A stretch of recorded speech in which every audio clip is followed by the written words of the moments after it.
Stevie Hayes, joined by Comic Cuts, bro. By the way, guys, Happy New Year! Happy New Year to you, bro. What's going on, man? Happy New Year. Happy New Year to our fans. Happy New Year's to the new people who might be finding us. Happy New Year's to the people who see our takes on Twitter and hate it and come here to cook us. Like Donald Trump says, Happy New Year to my fans and my haters or whatever it is. Whether you hate the guy or love him, I think it's hilarious how he says that. Listen, if we had as many haters as Donald Trump, we'd be very popular. So, yeah, I don't want that many haters. I'm not throwing any shade either way. I don't want that many haters. Yeah. Our YouTube channel might be done if we had that many haters. Oh, we'd be popping, bro. Yeah. His haters keep him in action. We had to be on another platform, bro. YouTube would take us right off, bro. They'd be like, "Yeah, you're done. You're out of here." For sure. We'll be on what's the other site? Rumble. We'll be on Rumble. We'll be on Rumble. We'd be the only people talking comic books and movies. Exactly right. Everybody's politics and like manosphere. We're talking about freaking Rumble. Yeah. Oh my goodness. Oh man. So yeah. So we are so happy that you guys are here today. We have a few things to get to, some business to attend, obviously. So obviously to start off the episode today, we are going to be talking about the superhero movies and TV shows that I didn't put TV shows here, but we're going to be talking about the superhero movies and TV shows that will be coming out 2024. So I'm going to list them and then Comic Cuts you, and then we're going to talk about each project and how we feel about it. So the first one is Echo, which will be coming out actually January, I'm pretty sure 9th. That show's coming out like next week. After that, it is Kraven. This is in no set order. So Echo, Kraven, Agatha, Joker 2, X-Men 97, Deadpool 3, The Penguin Show, Madam Web, Venom 2, Eyes of Wakanda Show, Creature Commando Show, Friendly Neighborhood Spider-Man. They're from the Star Wars, The Skeleton Crew, and The Acolyte. So so now let's go one by one today. Let's take our time and talk about each body. So with Echo, right? Echo is going to be a continuation of obviously her story from Hawkeye, and Daredevil and Kingpin are going to be in this show, and it is going to be coming out next week. So how do you feel about Echo coming out in 2024? Well, this year. They should have taken a page out of Warner Brothers and scrapped this thing dead on arrival. This is an abomination. Like, listen, when people are talking about, does Marvel have an agenda? Does Disney have an agenda? When you tell the average person that they are coming out with a deaf superhero show, they're going to be like, that makes no sense. Like, that's crazy, and no shade, but like, I don't know. What's the dialogue going to be like? I don't know. I don't see it being an enjoyable watch. I wasn't one of I know a lot of people actually did like Echo in the Daredevil show, Hawkeye. Obviously, I'm not one of them. I mean, I'm sure she, added to the story in that show. I actually really did like Hawkeye. But this just seems to me like a show that shouldn't be happening. There's not enough Echo fans to justify it. And listen, there's a lot of people out there that are always going to say, like, Marvel made Iron Man and Captain America very popular when no one were talking about them. And yes, that's true. But Captain America and Iron Man are like top Marvel characters, MCU or not. Echo, you cannot compare Iron Man and Captain America to Echo. I think I saw someone on Twitter, making that comparison, and it's just like, no, I am saying no to Echo. I'm going to watch it so we can talk about it. And I didn't watch She-Hulk, but like, this is the kind of content Marvel needs to stop making. Yeah. So, I mean, me personally, I mean, I think the show's going to be all right. I don't really think that like, I don't really think the show's going to be like god awful to watch, but I do think I'm going to be pretty bored. If that makes sense. Because I mean, to make an awful show is pretty hard. Like it's really hard to make a show that's bad. but I do think Echo's going to be boring.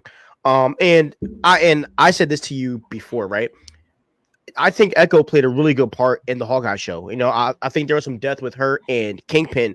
And in my opinion, I would have liked if Echo was in the Daredevil Born Again show, because Echo would be a great addition to the show, and it would be another romance for Daredevil to have, which could have gave more validity to the story, knowing the fact that she obviously had beef with Kingpin. I kind of view I was kind of thinking of the Echo. So, bro, did you watch the show? You watch The Arrow, right? Yeah, I love Arrow. So remember when Sarah, right, who was the black canary? Remember when she came back and her and Oliver were kind of back for like a little bit. Yeah, It was like half of like season 3 or 4. They were kind of like back. I kind of was viewing her that way, of like, she could have a nice little run in a Daredevil Born Again show, and that would be, and I think fans would be satisfied by but that. Listen, I don't think that's a fair comparison, because in Arrow, Sarah's father was the commissioner of the police, and he added a lot to the dynamic there. And I don't think Echo added as much value to Hawkeye as Sarah did to Arrow. And I don't think Echo is going to add enough value in her own show to justify the show to begin with. Yeah, but I'm saying if she was in the Daredevil show as a side character, I think that you're right. You just said that's fair. Yeah, fair. Yeah, I'm saying I think it would be cool to switch it up from Elektra. Also, by the way, listen, I love Elektra. She's a great character, but we see her in every time Daredevil is on screen, Elektra's there. In almost every comic arc of Daredevil, I shouldn't say almost, but it does seem like all the significant Daredevil arcs that have a romance, most of them at least have Elektra. And it's just like, listen, she's a great character, but it's a little OD. And she's not Lois Lane, like, for real. Come on. She's not Lois Lane. Even though she is her own hero, her own hero doesn't it doesn't exist, but at least in this Darcy, whatever, but just because we need to change up also doesn't justify Echo, like they could have, I don't know, they could have done something.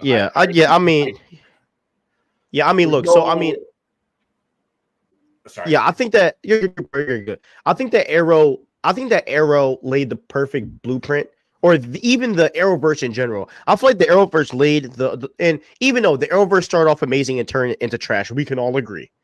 We can all agree. But the one thing that the Arrowverse did that was amazing is that they prioritized putting side characters in their projects, and they didn't. So even though Sarah as Black Canary was very popular, they didn't make a Black Canary show. You know what I mean? They just let her die in the story, and then they used her whenever she was available. And that's what I think, Marvel needs to do with these other characters, like an Echo, or even like Agatha, because let's be honest, bro, Echo's not going to do good in numbers. It's not. And as I said, I don't think the show's going to be terrible, as I said, because I don't really think any show can really be that bad. Definitely when you're under the Marvel moniker. But the issue is that fans aren't going to care. And even us OG fans, as much as we love Kingpin and Daredevil, how much are you, if it's her show, how much of them are you going to put in there? I even just saw a shot earlier today of her suit, and it's honoring the tradition of, bro, who cares? Honestly.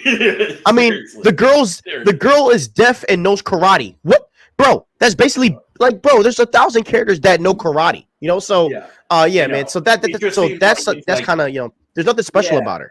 Echo could do it too. Yay. Anyway, here's the other thing that I think a lot of us have avoided talking about it in the way I'm going to talk about it right now. And this is the harsh reality. In 2023, almost every single superhero movie flopped. Having said that, almost every movie across the board didn't meet its projections, and a lot of movies flopped. A lot of streaming flopped. Video entertainment across the board was pretty much an abject failure. Now, within that macro is the microcosm of superhero movies. And superhero movies all flopped. On LinkedIn, on the LinkedIn news today, they show their 5 top subjects. Superhero movies failing was one of those top 5 subjects, and it had the most readers out, not the most, but almost the most. It had 8,000 something, and then another one of them had 8,000 something. So, says a lot that on a business social media platform, everyone's reading about superhero news. But the other thing is that I don't think Marvel and DC have the luxury of making these shows like this right now, because what's going to happen? This show is going to come out. Number one, its ratings, which is how they judge the amount of people that watch it, is going to be horrible.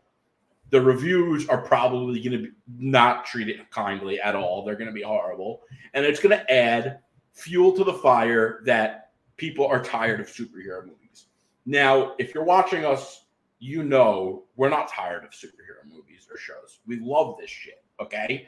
And we want more of it. The issue is quality, not quantity. However, within that quality, there's also a trend. And that trend is it's like they have to prove to people that someone like Echo could be a superhero, okay? But nobody cares for Echo. And if they do care for Echo, let them go buy a comic book. Don't put it on the screen. You don't have the luxury to put it on the screen, because what's going to happen is this thing is going to come out. No one's going to watch it. Everyone's going to hate on it in the media. And people are going to see yup, see, I was reading about it in December on LinkedIn or wherever, and, it seems like everyone's tired of superhero movies. And it's a problem. It's a problem. And, the fact that people at Marvel, and Kevin Feige included in this, as great as he is and as awesome as he's been, Kevin Feige had to greenlight this, okay? So Kevin Feige and all the great people that, did the Infinity Saga are yeah, you know what? I think our fans want Echo. Hell no. Nobody asked for this. Nobody wants this. It's downright stupid. And it's I don't want to have to wait until 2025 for Superman Legacy to come out and be okay, obviously superhero fatigue is over because, not a lot of movies came out in 2024, so we give it a rest. And that's what people are going to say. People are going to move on after this once 2025 comes, and you got Superman Legacy, you got Fantastic Four, and all that other hype that's going to come out, and it's going to be awesome. And people are yeah, glad we gave it a rest. Sometimes people get tired of superheroes, and they're never going to look at this as yeah, we fucked up. We made a lot of shitty material. People didn't watch it. People didn't like it. And it's just stupid. It's silly. And it's I want to know what the thought process was behind, you know what? I think they're going to like Echo. Who in the right mind had that thought? Seriously, fire them. They should not be making Marvel TV, okay? Maybe they should be making a children's program for Netflix with the crazy shit they like to do too, which we're not going to get into on the show. But if you know, you know. Yeah, I mean, and this is the last thing I'll say before I get to the chat is, how do you have how does Echo and Agatha get a show before a project before Yelena Belova's Black Widow, who is way more popular? How does Echo and Agatha get projects before WandaVision season 2, when that was one of their most popular shows right next to Loki? You have female characters that people care about, and my guess might be that Marvel's trying to graze over a different type of fandom, but that's not the way this works. You got to stay in your niche, and you got to work that niche until and that's all you need to do. So yeah, that's kind of my issue, man. Is you guys are trying to be in this niche of these different types of shows, and that's just not who you are. Stay in your niche and who you appeal to. Because look, when WandaVision was out, females were watching it, bro. Females and males were freaking watching it. Even Black Widow, bro. when in Hawkeye, when Kate and Yelena had that dual scene together, bro, how popular was that scene? How Yo, popular was it? that was so Them two hard. together. And it was trending on Twitter for like 2 days. I would have rather have seen a Kate Bishop in a Yelena Belova show. I will watch every single episode before I want to see freaking Echo. I'm sorry, bro. Like, and that's kind of where I'm like, okay, And what's the point of all this? and Black Widow should have came out sooner because that shit was fire and everyone disrespected it. And that's another part. It's of way the fire. Is that now fans are used to, everyone that's paying attention is used to Marvel projects flopping, so that when good ones come out, they're treated like crap. Eternals underrated, Black Widow underrated, Ant-Man not as much underrated, but still underrated. And you know, it goes back to the other thing too. What Stevie was just saying. It's like, if you're trying to win over new fans, that's great, but don't do it by abandoning your core fans. Yeah, because sneaker hype 101. Yeah, well, bro, but like they even are getting the young people because actresses like Haley Steinfeld and Florence Pugh, they're loved by the younger kids, you know? Right.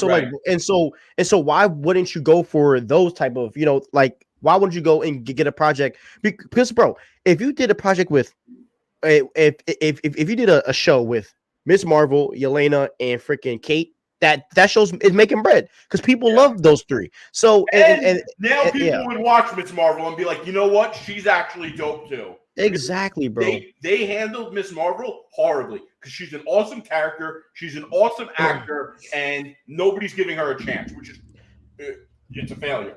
Exactly. And you said this weeks ago too, is that like a lot of the problem is obviously the forcing of like females. Obviously, we've talked about this 1,000 times. But the one thing that you said that's kind of stuck with me is that if the content was fire, we wouldn't be complaining as much as we actually are. Yeah, and people wouldn't be talking. And that's kind of where I stand by. Good. I agree. So yeah. All right, let's read this. I'll be honest, Echo's not going to do well even with the R rating. No one cares about a TV show about a Z-list character. By the way, who was the side character of another TV show about a C-list character? 100%.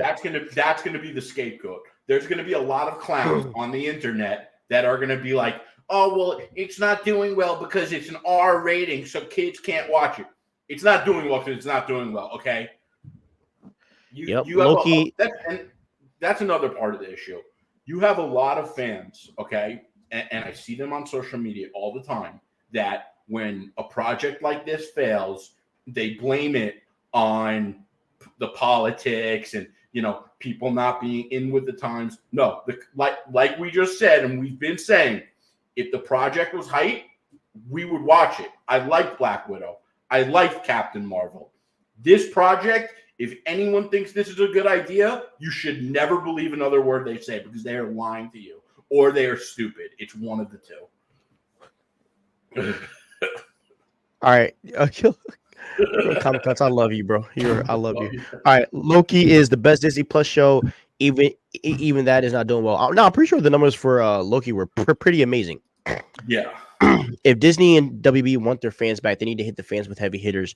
For Disney right now, it is X-Men. For W is Bats. Super Spider-Man, agree on Titans. 100% agree on all fours.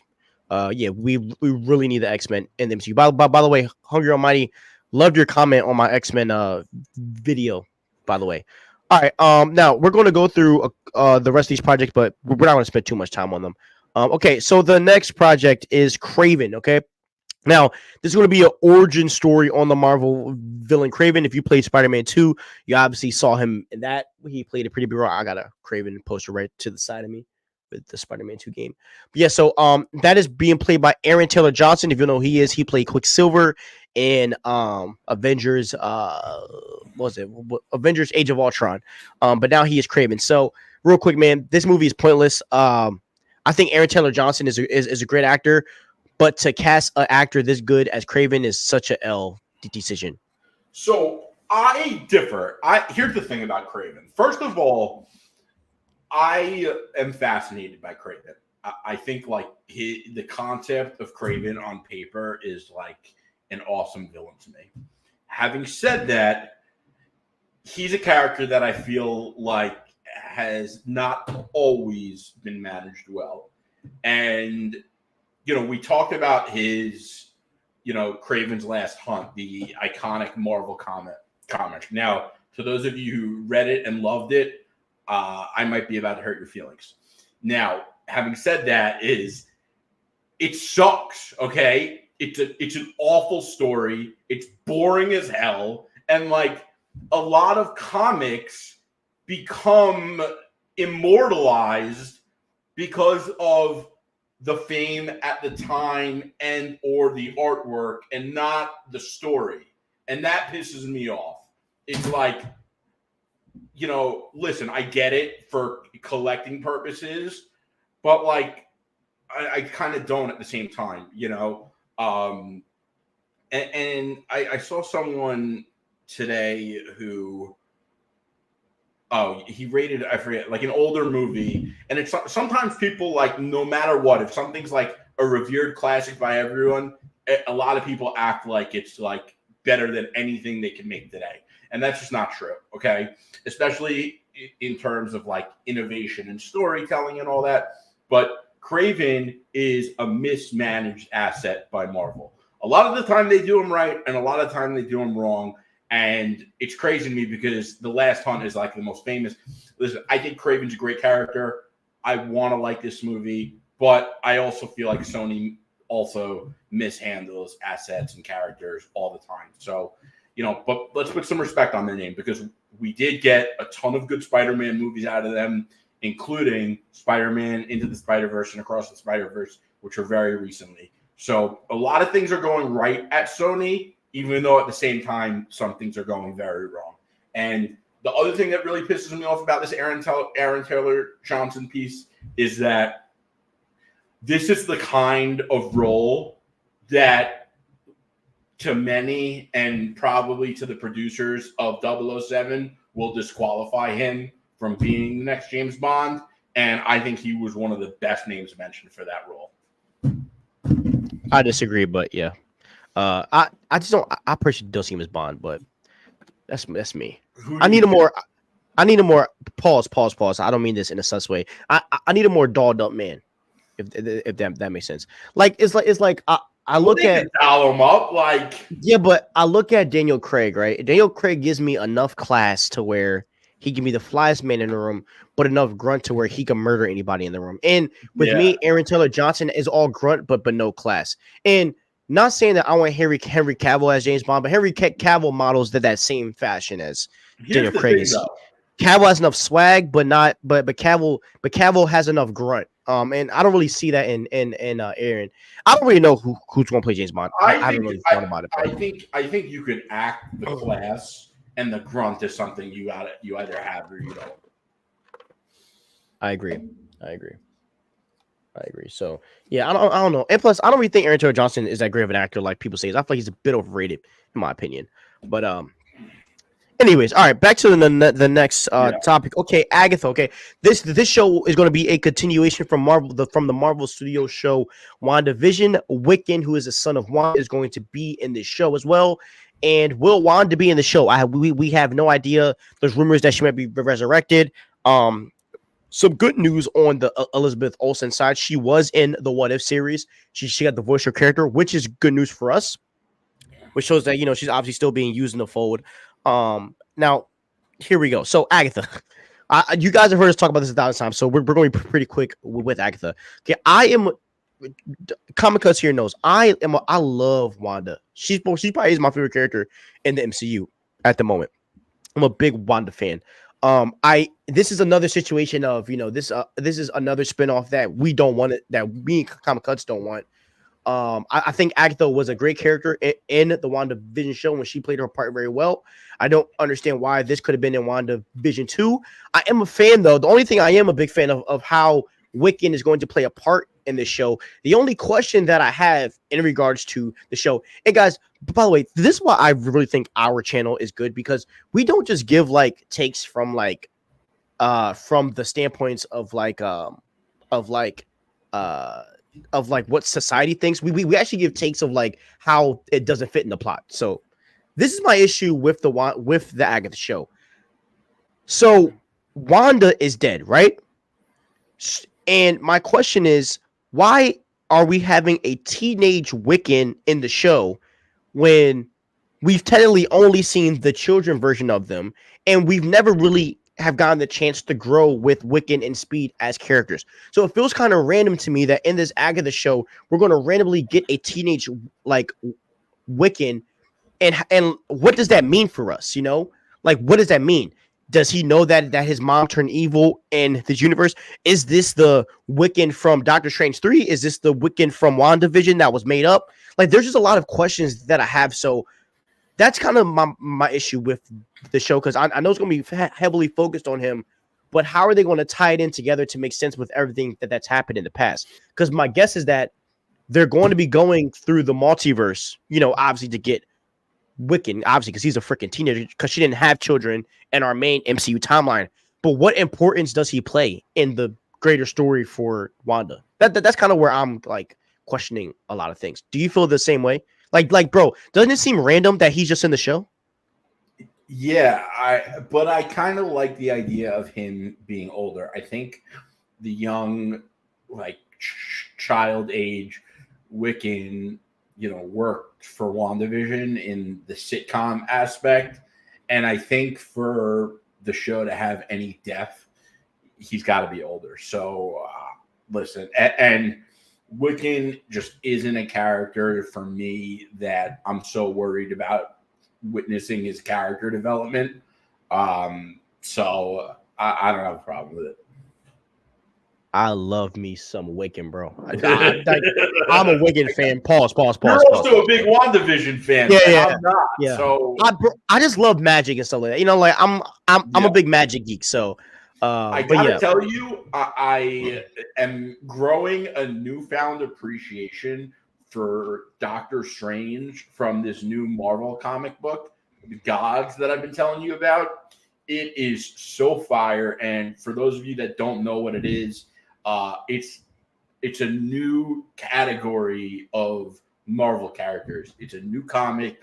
It just came out a couple months ago, and Doctor Strange is like the only character in it that anyone's familiar with, and he is awesome in this comic, and like so are the other characters. Bet. All right. Now let's get some of these chats. What's up, Dragon Trainer? What's good, baby? Happy New Year. I'm excited for Deadpool 3. We are as well, and we're gonna be talking about that in a second.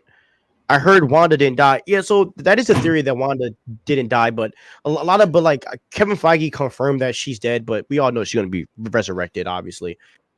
How do you think Agatha will break out of Wanda's spell? My guess would be that her coven will come and get her out of it. Because you know there's other witches, you know, in the Marvel universe. Sorry to burst your bubble, but magic isn't real. Hey, dude, I know, but I'm a sucker for some fantasy magic, man. Personally. All right. Okay, next project. Oh goodness. The Joker 2. Okay, this will be a sequel to the first Joker movie. Okay. Lady Gaga will be playing Harley Quinn in this movie as well. There will be no Batman. Okay, so let me just go on my rant, because you know this gets me like pretty upset. So I was never a big fan of the first Joker movie, and as much as I believe that it is a profitable success, I feel like in the future the Joker movie isn't like the best, it isn't the best decision for their characters. The reason why I wasn't a big fan of the Joker movie is because, and the reason why I'm not a fan of really villain movies in general is because of the fact that when you have a character like the Joker, right? What edges him on, right? His life dependency is on Batman. Batman is what drives the Joker to heights that he's never reached before. The same way the Joker drives Batman to heights that he has never reached before. The Joker will make Batman steep very low, in who he is. Batman sometimes will be almost at the point of going against his own principles because of how evil and conniving the Joker is. And so when you take away a character like Batman from the Joker and you make a movie about mental health, okay, and it's not about superheroes anymore. It's not about Batman. It's about a crazy man. That's all it's about. And so that is hold on. And so that is my issue with the Joker movie. And the future like issue that I see with the Joker, because look, I saw the Joker movie. I think it is a good movie. Obviously, I mean, it is phenomenal. But when I'm looking at it from the eyes of a comic book fan, it isn't the best movie because what I think is going to happen is, because what is happening in the story is they're making up a bunch of stuff, right? So they're making up stories for this character. And my fear is that some of this will leak into future Batman content. And, worst comes to worst, the Joker could be a freaking hero at this point, because that is what a lot of people tend to do, is that once someone sees that a freaking character is popular, they want to turn them into heroes. Who knows what the possibilities can be if, this movie blows up. And to be honest, this movie probably is going to blow up anyway because it's a freaking musical and people love. I love musicals as well, but I don't want to see this, and I'm just not happy with what they're doing, and I don't think that they're honoring the actual character of the Joker without putting a character like Batman in this movie. I think Joaquin Phoenix would have been perfect in Robert Pattinson's Batman universe, to be honest. But I do like Barry Keoghan more. But I mean, I feel like if this guy was so popular, you could have put him with Robert Pattinson's Batman, and you could have worked something out. And this seems a little bit selfish on the end for me. So that's my rant. The thing about Joker, and you touched on what I was going to say, is the fact that none of it is canon. It can't be, because the whole point of Joker is that we don't know his identity. And, that's a big part of it. Like, Batman, doesn't want to know Joker's identity. And I'm trying to think back to that comic, The Three Jokers by Jeff Johns. And I'm pretty sure he either cut short of finding out, like he had material that was going to give him the identity and he didn't take it, or he did take it, but he didn't share it with the rest of the Bat family because he was like, it doesn't matter. The Joker is who he is. It's not going to make any difference to us.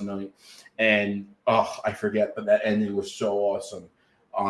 It's killing me. I was trying to research it, but I couldn't find what I was trying to find. Anyway, the whole thing isn't canon, and that's another thing, by the way. Warner Brothers now has a track record of is not non-comic accurate movies, and this whole movie was not comic accurate. And the whole point of the Joker is that we don't know who he is. So when you give him a backstory and you make it a mental health thing, you humanize this guy who is so anything but human, and it defeats the purpose of the Joker. So yes, on its face, was the Joker movie a good movie? Yeah, of course it was a good movie. But does it defy everything about the character of the Joker in the context of DC Comics? Absolutely. And for that reason alone, you shouldn't make these kinds of movies, because it's disrespectful to the source material, and you could not make a Batman movie with the Joker from the Joker movie and have it hit the way any Batman Joker story does, because that Joker is now humanized, because what they did was try to draw sympathy for his mental health, and now people are going to sympathize with the Joker, and you can't sympathize with the Joker. He's an absolute madman, and that's the whole point. And the best Batman stories always tackle that, is that like he's completely wrong on everything. And The Dark Knight, handled it perfectly at the end with the boats.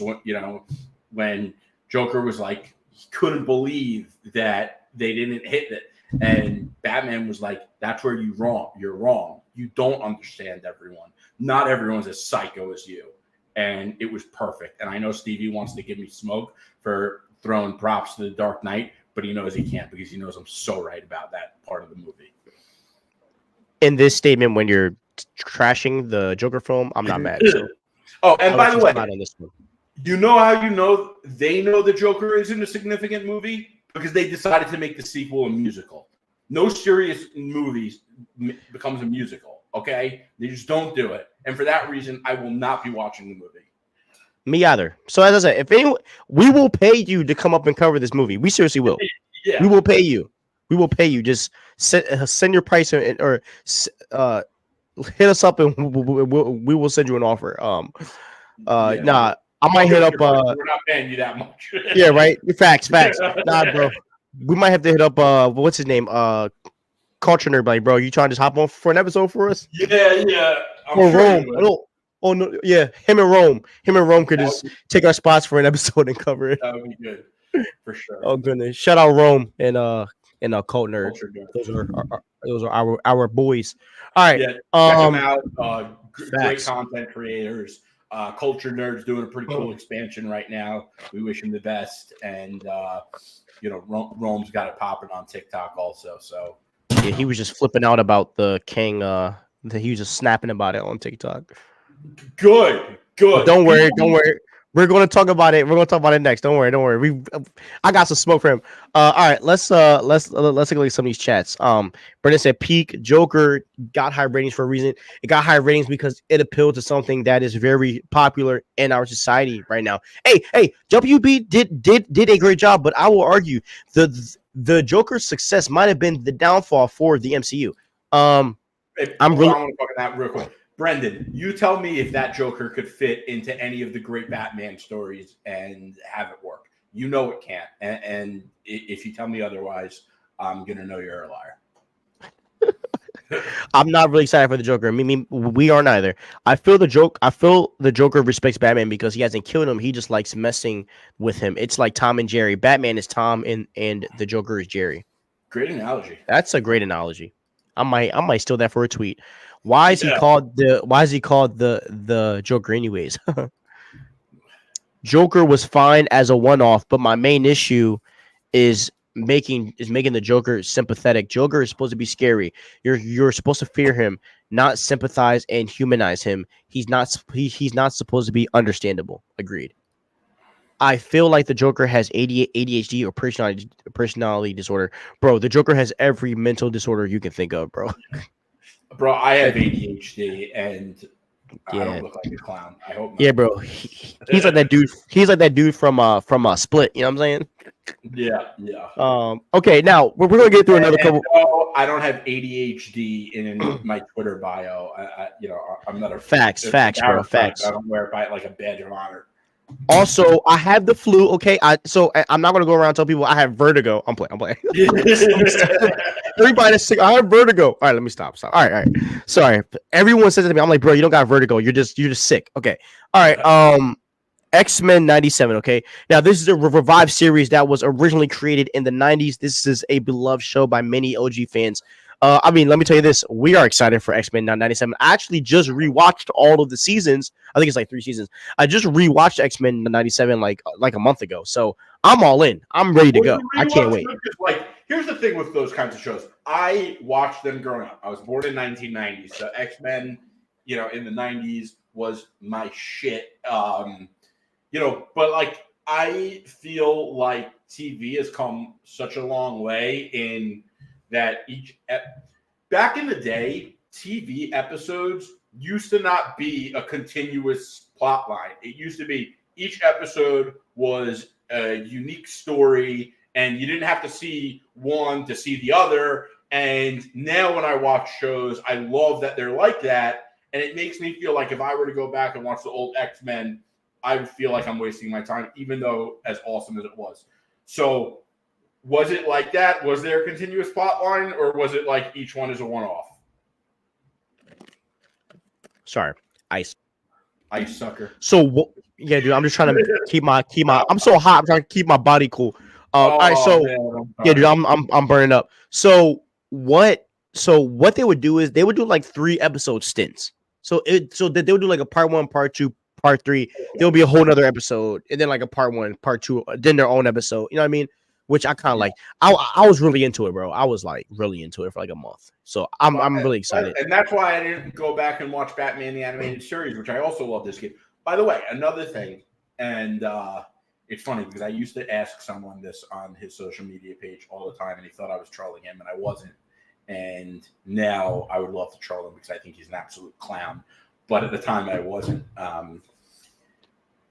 Smallville. Is Smallville one-offs or is it a continuous plot line? All connected. Okay.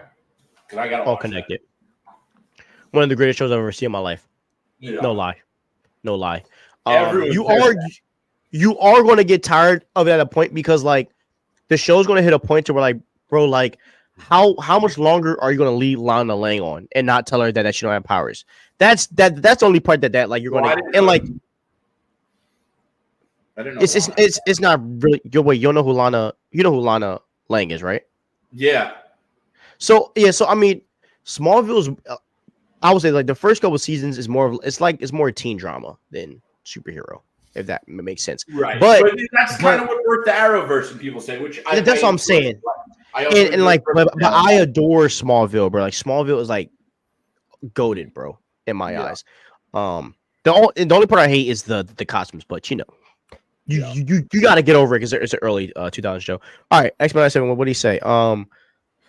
Is this season 4 of X-Men 97 or is it a new one? I'm not sure, bro.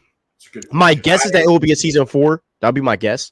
Because if it's revived, my guess is that it is season 4. But I do hope that the animation style changes a bit. I love the animation style that Invincible has. I hope that they go that style. But yeah. By the way, What If needs more respect on its name for their animation. It is so fire. Ooh. Oh, I added something to the docket, by the way, at the end. I don't know if you saw. Who needs more respect for their animation? Marvel, What If. Oh, yeah. I love that style. It's so fire. I bet. Yeah, we'll I'm sure to add that. All right. Now we're wrapping up some of these shows. We're gonna be quick. Deadpool 3. Okay, this is the third installment to the other 2 previous Deadpool movies. There is a difference though. The movie will be taking place in the MCU, and Hugh Jackman's Wolverine will also be making a return to this movie. This is going to be the movie of the year. We are very excited for Deadpool 3. We're very excited to see what the implications are going to be, and Ryan Reynolds and Hugh Jackman are going to kill it. How do you feel about Deadpool 3? Yeah, listen, I think this movie is going to be so fire and so refreshing because, you know, it's going to get people so much more excited for X-Men and mutants, and it's going to be awesome and refreshing. Agreed. Okay, next project is The Penguin. And Comic-Cuts, I'll let you take lead on this one because you're more invested into Penguin than I am. This show expands the Robert Pattinson Batman verse with Colin Farrell returning to the role of Penguin, giving us a show on the underbelly of Gotham. So I cannot wait for this show. One thing that I thought the Batman did better than almost every other movie is world building. Like they really did such a good job of like world building, and it's crazy because you know they did it in a way that like I don't even think Black Panther touched. You know, and Black Panther, Spider-Man movies, you know, and that's like also maybe Batman has an advantage there because Batman within DC has his own mythos. So, you know, there are so many characters and they were all awesome, and it really spent its time focusing on the dynamic of Gotham for that specific movie. And obviously certain plot things happened and that's going to change. And because the dynamic is changing, the big question is everyone knows Penguin is going to be the guy who is going to come to power, you know, with the fall of Falcone and I don't know if by the way, they changed the way they pronounce Falcone like every other movie. It's crazy. But with Falcone and Riddler gone, you know, I also thought outside of Pattinson, I thought the best performance was Colin Farrell Penguin. Like unreal, stole every scene he was in. So I can't wait for the show. And like Gotham is such an like they've made comic book stories comic book series out of Gotham. They've made a TV show out of Gotham, and I feel like Penguin is going to be that within the Batman universe. And interestingly enough, in the Gotham series, Penguin was like the main villain of that whole, however many seasons it went. He was the one villain that, like, he didn't have his one special couple episode arc. He was like the guy through the whole thing, and it was about how he rose to power. So I think Penguin is a villain that, like, also a lot of people brush over when they think of their favorite Batman villains, because he's never like the big bad, but he's always a big player. So I'm really excited for this. I think the Batman is awesome, and I'm really excited for the show. I think it's going to blow everyone away, and I think it's going to also be a show that not only diehard geeks like us are talking about. Like, I think people that watch just good movies and are kind of down with movies and shows. I think those people are going to want, like, for example, my father, my dad is a huge mafia crime movie guy, loves them. You ask him to sit down and watch Iron Man, he's like, no, I don't fuck with superheroes. He'll say it straight like that. But I do think he'll watch Penguin, and I know he will, because I think we saw some kind of trailer or something for it, and he was like, that looks great. And I told him it was like part of Batman. He was like, really? He was almost like disappointed that it was part of Batman. But I think it's going to be, more organized crime than it is superheroes. So I think a lot of people are going to get in on it. And when you tell them someone like Colin Farrell is the Penguin, people are going to be blown away. So expect this show to be talked about a lot. And HBO definitely knows, or Max now, definitely knows how to make a show the hype of the town. They do it time and time again. They did it last year with The Last of Us. So this show is going to have marketing out the wazoo, and everyone's going to be talking about it. And another thing it's going to do, I'm predicting it's going to bump Colin Farrell's stock up. I think Colin Farrell has done his time in Hollywood. I think he's a phenomenal actor. And I think after his time as the Penguin is done, I think you're going to see him cast in the kinds of movies that get Oscar nominations. Agreed. Good stuff. Let's see. Deadpool 3 and Loki season 2 are connected. Yes. TVA are going to be in Deadpool 3. The Penguin, since when did he get his own show? This was announced a couple months after the Batman movie. The trailer's up, by the way, so go on YouTube. There's like 2 or 3 of them out now, right? Yeah, there's like two or 3 of them out. I mean, don't leave here. Do it once we're done. Yeah, which would have recorded. I would show it on here, but DC be copywriting over anything. So, did you guys see James Gunn debunk the rumor of Hush, Robin, Prof Pig, Clayface, and Scarecrow being in the Batman 2? I still don't know if I quite believe him.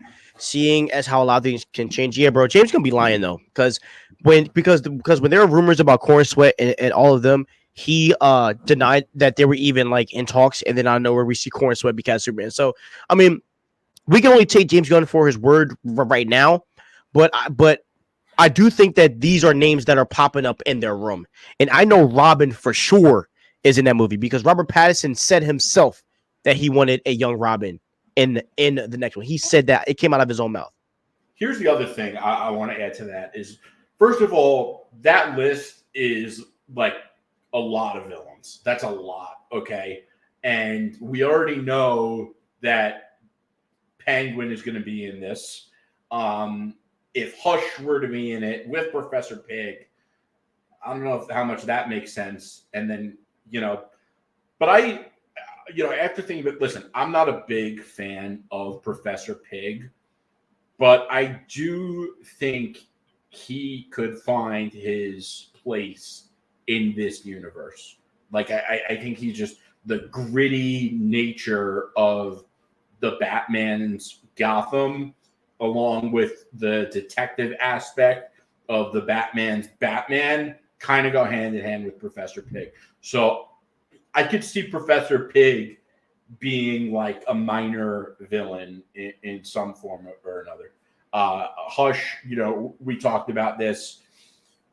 Someone made a great point to me on Twitter, that Hush is similar to Riddler. I said, it's Hush. Bring him on. And if it is Hush, we know for sure it's not Mr. Freeze, which is a W, because Mr. Freeze is the worst villain ever. Super mid. Yeah. All right. Would you rather Penguin be a film or just a series? I personally don't want either, but that's my opinion. I feel like there's too many villain movies and shows. I agree. I think the show is pointless, but it's whatever. I could care less. Yeah, this is a pointless show. Could have just I could. It doesn't really affect my life either way. All right, Madam Web. Okay, Lord, man, there's some bad projects coming out this year. All right, jeez. This is the origin movie on Madam Web. We are also going to be seeing other characters linked to Spider-Man. Pretty sure the plot is like another Spider-Man trying to kill the baby Peter Parker or something. I don't know. I know that Sydney Sweeney is in this movie. I know that. Yeah, I mean, another pointless Sony movie. I'm not really gonna spend too much time on this. This movie's pointless. Doesn't really add to the universe, and it's sad because I like Madam Web as a freaking character. And I do think they're going to use this to try to maybe establish some of the Spider-Verse stuff.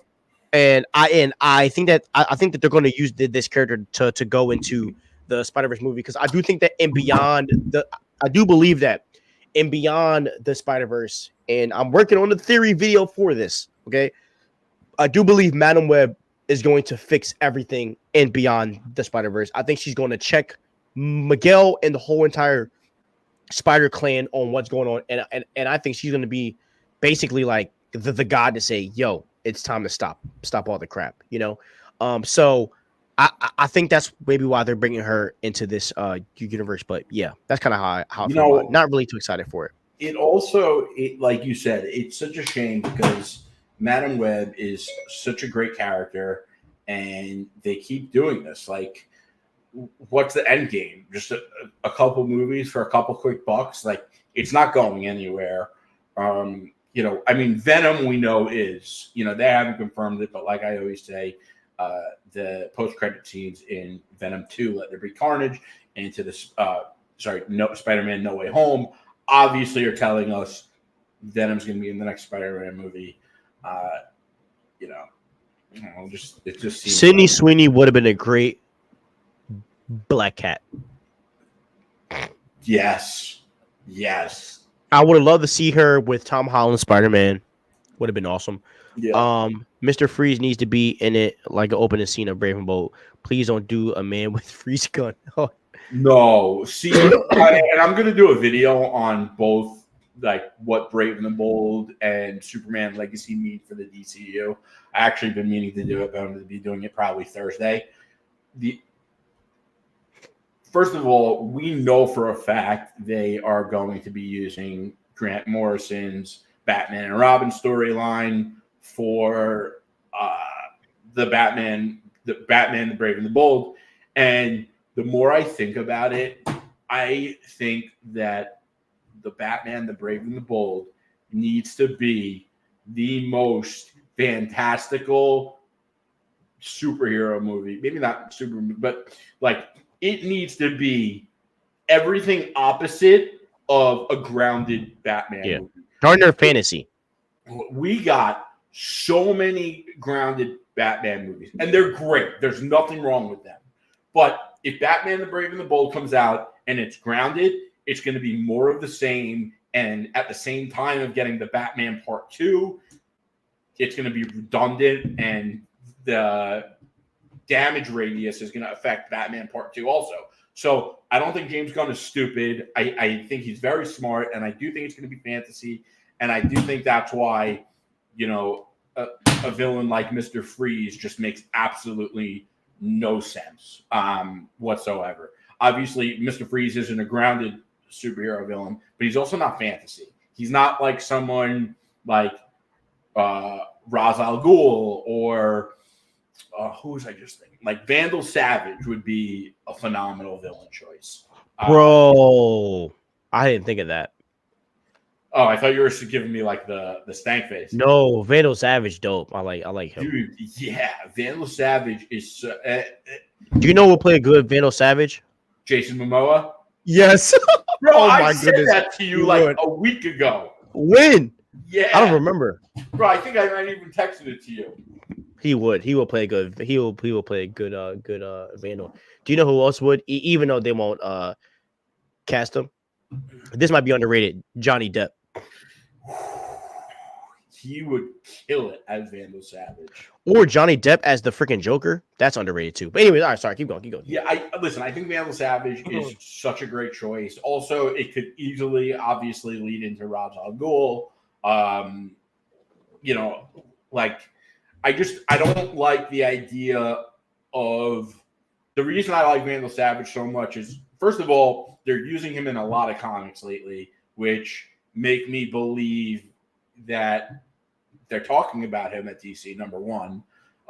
Number two, I think that the villain from Batman and the Brave and the Bold, like, I don't think it should be a Gotham-based villain. And that's one of the reasons I like Vandal Savage so much. I think that it would do a lot of service for the story to, at least for a portion of the movie, because, listen, if Bruce is going to have Damian Wayne, you know that some of the movie is going to take place in Wayne Manor, and it's going to be about the father-son dynamic, maybe the Bat family dynamic. But the other thing here to think about is to have a not grounded Batman movie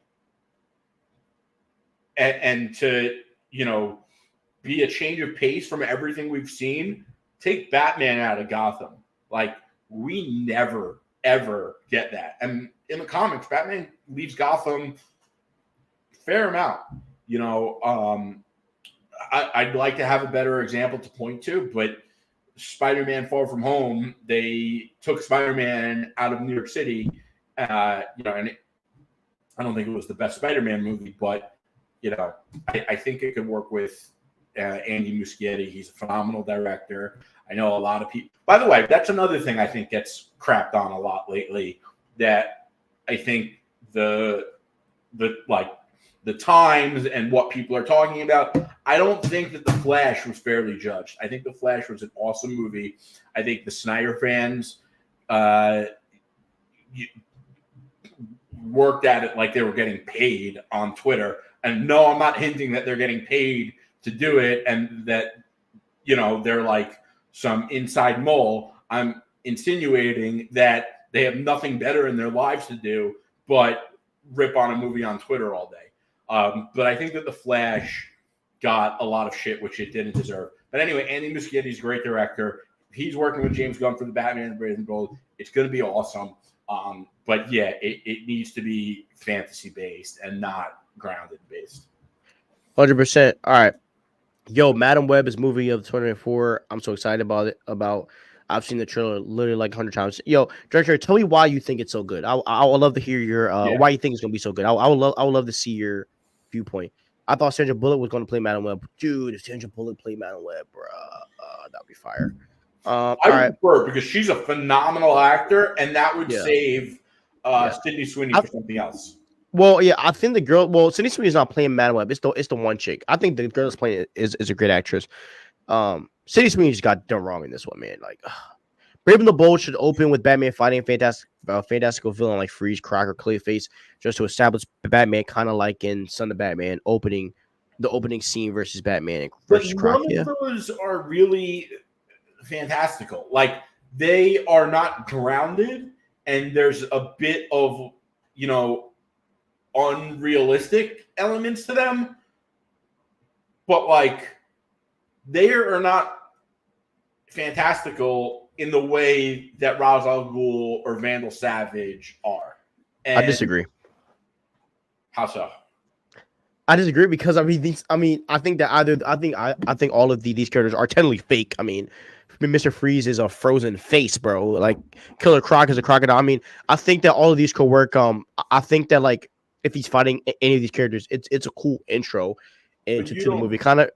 So I mean, I don't really think it will hurt if we see him. Yeah, opening scene.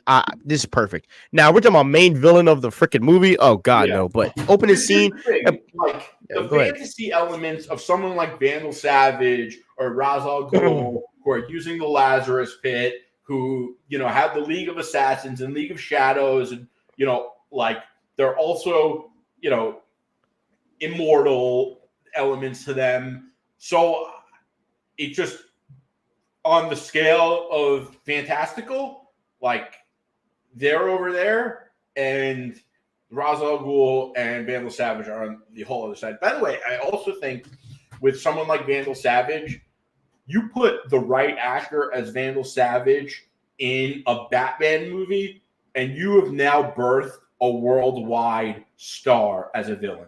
Vandal Savage will be forever popular. I mean, that guy was made for the movies. I agree.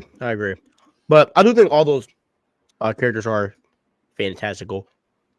I always thought fantastic about superpower challenge freeze. Yeah, that's kind of where I'm at. As long as you have superpowers, I think it's fine, because we have yet to see a live action Batman take on someone with superpowers other than Ben Affleck's Batman. So the other thing, real quick, the best choice is for the next villain of, and this could work for the Batman Part 2 or Batman Brave and the Bold.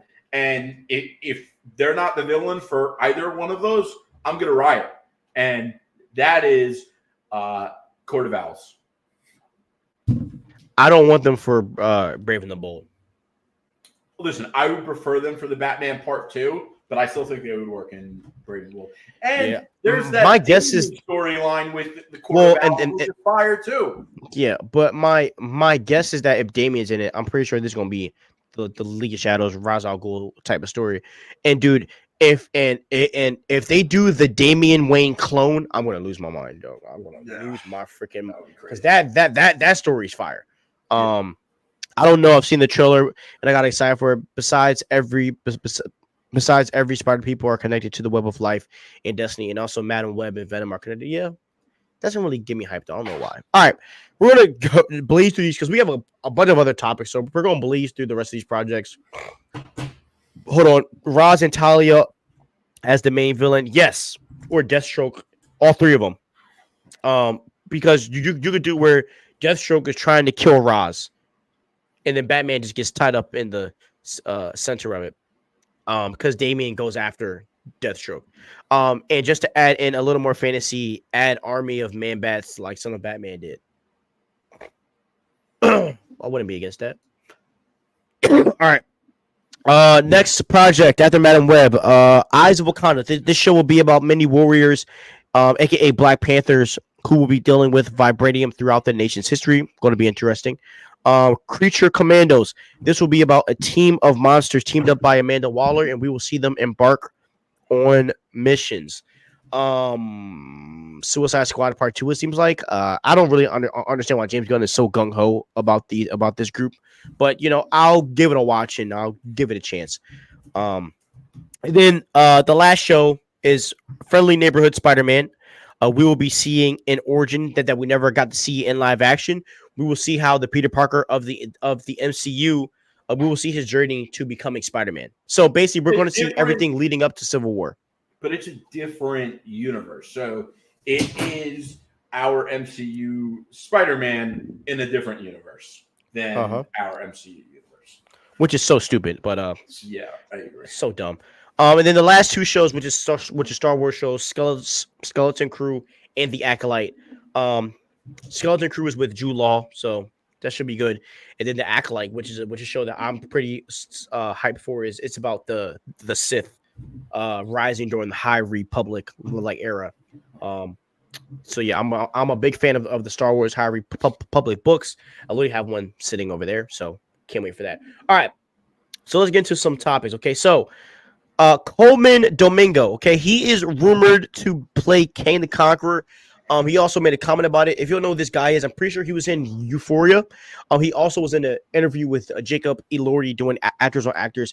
And this is what he said. I think I'm ready now. I'm worked out, fit. I just want to be the villain. I don't want to be the good guy. I actually want to do something really I actually want to do some really dirty, nasty work. Okay, so I think that Coleman Domingo, and I actually had to go back and watch some of his acting before I wanted to give an opinion. I think the dude is a really good actor. There's no doubt about that. The guy is hella hella talented. And I do have a casting idea for him in the MCU. Number one, I do not think he should play Kang. I do not think he should play Kang, the Conqueror. And the reason why I don't think he should play Kang the Conqueror is because the reason why Jonathan Majors got casted because he's a freaking chameleon. Okay, when you become Kang the Conqueror, you're playing 10s to 15 to 20 to 30 different versions of yourself, and you have to make each character seem it's like it's a new person. Okay, and it takes a level of acting to achieve that. I don't think that Coleman Domingo has it. That doesn't mean that he's not a great actor. So I think they need someone a little more experienced and with just leaps and bounds of talent, because Jonathan Majors is a generational actor, and you need another generational actor to kind of play that part. That's why as the days go by, Damson Idris is really like becoming like my top guy, because he has that. Now I do think Coleman Domingo would be a great Beyonder. I could see that. I think he'll be a great Beyonder. And I think he'll be a great Beyonder because his voice is very like a stout, I guess you can say. He's a British man, obviously, and I think that I think his face and look is menacing enough to be a character like the Beyonder. I think he will play well being a very powerful character instead of playing someone like Kang the Conqueror. So, how do you feel about Coleman Domingo? Listen, I am not so familiar with his work, but the one thing, he just doesn't look like he has the menace in him the way Jonathan Majors looks. And the other thing, too, on top of what you said, like a lot of people talk about method acting. For those of you who don't know what method acting is, it's actors who stay in character for long periods of time. So they are so immersed in the role that when the cameras come on, it's not like they have to flip the switch then. It's already switched, and they're so into it that it's going to come out better than it would had they just... Anyway, that's the premise of it. So for method acting to be a thing, that means that actors have to be very immersed into their role, obviously. And from what we can understand as non-actors. Now, for Jonathan Majors to be like, aside from what Stevie was saying, jumping from one variant to the next and the other and 30 different roles, which is true. The other thing is he is like fluid in the way that he's like almost like a talk show comedian to a menacing villain in like 10 seconds, you know? So I think he variates a lot within his regular variant Kang, but he also variates into the other 30 variants or so, or the 3 that we've seen, you know? And I don't know. I when I saw Coleman Domingo, and I think I've seen him in some stuff. I think he was like Without Remorse, which I remember. Anyway, I don't know. I just look at the guy. I don't think he has it. I think Stevie's worried about the acting. I'm sure he's a great actor, but like Kang is... A lot of people to believe that the MCU was riding on Kang, and I think in large part it is. So that recast needs to be, especially with all the drama on top of it, that recast needs to be perfect. Yeah. Kang might be the hardest role to ever play, ever, because you're playing 30 to 40 different versions of that character. Yeah. And you gotta, and like, as much as the Jonathan Major, a lot of people, and Comic Con have been saying this for almost a year now. A lot of people don't understand how generational Jonathan Majors actually is. Like, his level of acting is on Denzel, like the Leonardo DiCaprio. He's on that level of acting. Yeah. But my dad gave me one that I think will be dope. And he said Jamie Foxx. My only issue is that he played Electro. So that would destroy it. But Jamie Foxx does have the acting ability to play multiple characters. But I don't No. think Electro is at significant of a role for him to not do it, but it's not us making the decision. I think that would be a perfect choice, though. Yeah, I think Jamie Foxx would be awesome. Yeah, because I mean, have you watched his stand up? Where he like impersonates people. He's freaking hilarious. Jamie Foxx is freaking hilarious, bro. But he is so funny. He delivered Django like he could do Kang. Oh yeah. All right. That's my favorite Tarantino movie, by the way. Really, Django Unchained? That John's hard. Yeah, that John's hard. Everyone killed in that movie. Yeah, that movie was so sick. And to say my favorite Tarantino is a lot because he's like up there with my favorite directors. That guy is just, every time he pulls out a movie, it's like shotgun of quality. Yeah. Just imagine if Denzel Washington was in his 30s, he would have been the most perfect King the Conqueror, man. Oh, yeah. I don't know if Denzel would go for it though. Nah. Well, money talks, my brother. Or if Samuel L. Jackson was like younger and never played Nick Fury, bro. Nick Fury. Yeah. All right. Let's see. Let's read some chats. No. I'd rather Jonathan Majors be King. He's perfect for the role. I mean, have you seen Ant-Man 3? He is perfect, but he bro ain't coming back, man.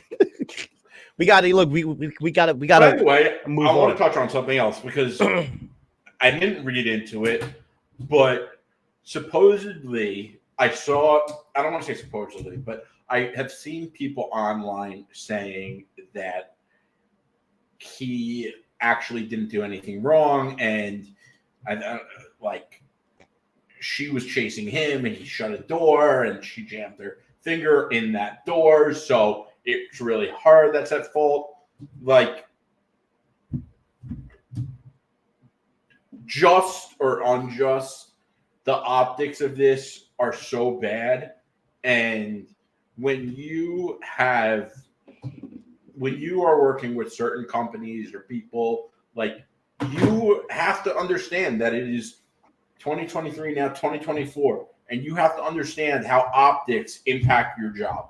Like, on social media, I am very careful to not like certain things, that I wouldn't want someone to ever be able to screenshot that my name liked something. And like, you're working for Disney as a major character, like, you got to be more careful about the things that you do. And my point is, even if that theory is correct, I don't know. I don't want to say theory, but even if that evidence is really what happened, I didn't read into it because it doesn't matter. He's not coming back as Kang. Marvel is not going to bring him back. So let's move on and hope for the best. Agreed. Well, not all variants look alike, so I guess he can play Beyonder. Yep. I don't want to see a Kang Beyonder. Beyonder and Kang are two different characters. I know it's multiverse, but that's like saying Norman Osborn from the Raimiverse is a variant of Tony Stark from the MCU. I don't think there's going to be a Beyonder Kang anymore. And I never was saying that Coleman Domingo was playing a variant of Kang. I was just saying I want him as the Beyonder.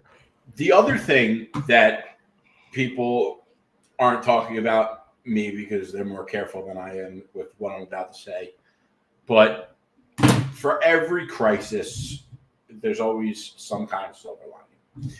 And the fact is that non-Marvel fans all now know who Kang the Conqueror is. So I think Marvel, listen, if I'm picking up on this, Kevin Feige and the marketing folks at Disney are, and I think that they are going to try to capitalize on the eyeballs that are focused on the crisis with the Marvel Kang recast and parlay that all the way down to Kang Dynasty. Yep. All right. So next topic is Steven Yeun rumored to be out as Sentry. You know who Steven Yeun is? He voices Mark in the Invincible show, which is comic cuts. No, I love that show to death. And so he was rumored to be Sentry, and then during the Invincible press run, the freaking director or the writer of the freaking show came out and said, yeah, Steven Yeun was just doing a costume fitting for Century, and Steven Yeun was like, bro, why would you say that? Like, no one's supposed to know, which was hilarious, because Marvel don't play when it comes to the secrets. That's and so then fucked. Yeah, and then Daniel Rickman, who is a leaker, he posted something 2 days ago saying, I saw the costume fitting for Century, and let me tell you, it's one of the greatest costumes that I've ever seen in my life. And then today we find out this rumor that Steven Yeun is rumored to be out as Sentry in the MCU, and that he's out of the Thunderbolts project. Now this is what I'll say about this. Okay, I never saw the vision of Steven Yeun being Sentry from the start. Personally, I never understood why this guy was casted as Sentry anyway. Because he's not like a guy that packs on size. I mean, he's basically a Superman, copy. You know what I mean? So why would you kind of take this guy and I know a lot of you guys want us to give like a profound take.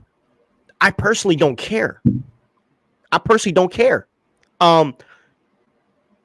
Yes, Sentry's probably going to play a good role, and I think the battle with him and the Thunderbolts was going to be honest, but I never saw Steven Yeun playing Sentry. It never appealed to my mind ever that he was going to play Sentry.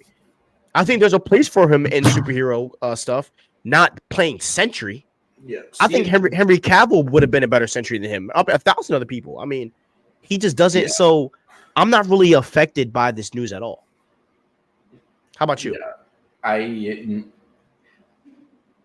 if Marvel was considering Steven Yeun to be Sentry, things are so bad there. Like, that is such a bad choice. I mean, Sentry is a white, blonde, long hair, jacked guy, okay? Like, Steven Yeun looks nothing like him. If Steven Yeun is Sentry, I'm Captain America, okay? Bro, yeah, I mean, he's Asian. He's like my height. I mean, like, this dude's like he packs on no size. So I was like, this can't be real. Like, this can't be real. Yeah. So, yeah, I mean, I kind of never believed the news that he was playing Sentry anyway. I think Steven Yeun's a great actor. Like, I'm not taking anything away from him. But Sentry? Nah. About Sentry, it's like, I don't understand where the hype for this character comes from. He's never been in that many comics. He had his time in the New Avengers run. And, the one thing that's kind of cool about him is that he has a drug addiction problem, which is, like, unfortunately an issue that we have in America. I'm sober, so I know a lot about it, and I kind of think that could be, like, a cool story. But I'm still shocked that everyone's, like, so hyped for Sentry, because I couldn't point to that many significant comics with Sentry in it. Yeah, but what I think a lot of people do is, like, they find people like us, and when we get hype about characters, they just adopt that hype. Right, and there's other people that probably did that. Because OG... And they see a picture of him, and they're like, he kind of looks like he's got a Superman outfit that's blue and yellow. Like, he's obviously, he looks like a big deal, but he's not. He's like, Exactly. All right, let's see some chats. Alex Skarsgård as Sentry. I'm good off that. I don't see Alexander Skarsgård, but I think there are better roles. I think there are better roles for an actor. I agree. I want Alex Skarsgård as the freaking Joker. All right. What I want Alex Skarsgård as? I want Alex Skarsgård as the next Bond film. Yeah, but he just did John Wick. So what? Who cares? He was great. That's why you should do it. Yeah, but it's gonna be copying, bro. James Bond and John Wick are very different. Okay. Like, very different. I need a James Bond John Wick crossover. All right. I'm getting distracted. Okay. If I don't see a blonde, blue-haired, muscular white actor playing Sentry, I'm going to hard pass. 100%, bro. I agree. Yeah. Nah. Henry Cavill should play Captain Britain. They're both British. I'm cool off the Captain Britain. I like Peggy, bro. Peggy Carter was dope. Just saying. She's another person that did wrong, man. I would have loved her in our new MCU. She did get her own show, but it was like pre-Disney Plus, but it's on Disney Exactly. Plus. It's on it now. I like that show. I've actually never I like watched that it. show. Really? It's good. It's good. I gotta check it But out. but and this is why I say, bro, if you want to go with females, pick females that are dope. Like she's dope, bro. Her name is Haley Atwell, right? Yeah, she was awesome in Mission Impossible: Dead Reckoning. Like that's a good actor. By the way, maybe she should be the new Wonder Woman. All right. Anyways, all right. Let's get to back to the topics. You disagree? No, I just thought. I think she's too old, and I think they're going to use a beautiful Latina, personally. All right. Adam Driver makes comments about him being done with Star Wars. So let's read what Adam Driver says. He says, they're doing stuff, but not with me. I'm not doing anymore. Okay. So Adam Driver has made it clear for the 20th time to fans that he is not doing any Star Wars movie. I think it's mostly because he's in contract with Marvel for something, just being honest. But he's made it clear for the 15th time. Star Wars not getting Adam Driver back is an L, but when you hear Adam Driver talk about it, right? The hate that fans from Lucasfilm gave him really did something to him, bro. And he even talks about it, how his character got so much hatred when Kylo Ren was the best character from the sequels. And so if I'm Adam Driver, I understand, like Lucasfilm did him dirty and Kylo Ren didn't get the praise and the type of, care that it should have gotten. And so he's smart. You know who I was thinking? Because he said this, and I'm blanking on it. But who played Finn? John Boyega. So John Boyega obviously has the same feeling about Star Wars executives and management, and Star Wars. They come out and they act like everything's fine, and it reminds me of when everything is going wrong and a politician is like, oh, we're doing a great job. Everything's great. It's the same kind of thing. And it's like, things are obviously so bad at Star Wars. And it's, listen, I think things are changing, obviously with, what's his name? The guy that wears the hat, the Dave Filoni, but they mishandled things so poorly that, number one, the last trilogy even exists. Number two of the best actors are like, yeah, I'm never working with Star Wars again. I also think John Boyega is a little different than Adam Driver in this because, actually, I don't know, because it was Disney that he, kind of said he doesn't want to play Kang. So maybe it's Disney as a whole. But it's sad about Adam Driver because I love Kylo Ren. I think The Force Awakens was the best of the three, all because of Kylo Ren. And we're obviously probably never going to get to see Adam Driver as Kylo Ren again. And that's horrible. And we're going to see Rey again, which is crazy. Yeah, I feel like Boyega felt like he was kind of the token guy of where we just have you in here. It's like it seems like I'm talking from Boyega's perspective. It seems like he feels like they just had him in there just to check the box and that's it, And because in my opinion, I think Finn had the greatest Star Wars story out of him, Kylo, and Rey. Because if you think about it, right, Finn was a clone that turns to the light side. He got into a battle with Kylo Ren and didn't do bad. And then he's force sensitive. I mean, I think that could have been one of the greatest Star Wars stories like ever told. And they kind of just they underwrote him the whole entire series so bad that in the last movie, all he says is Rey, Rey. Like he just screams Rey the whole time. So it's kind of it's kind of sad that they did him dirty. And by the way, it goes to show that whole mentality of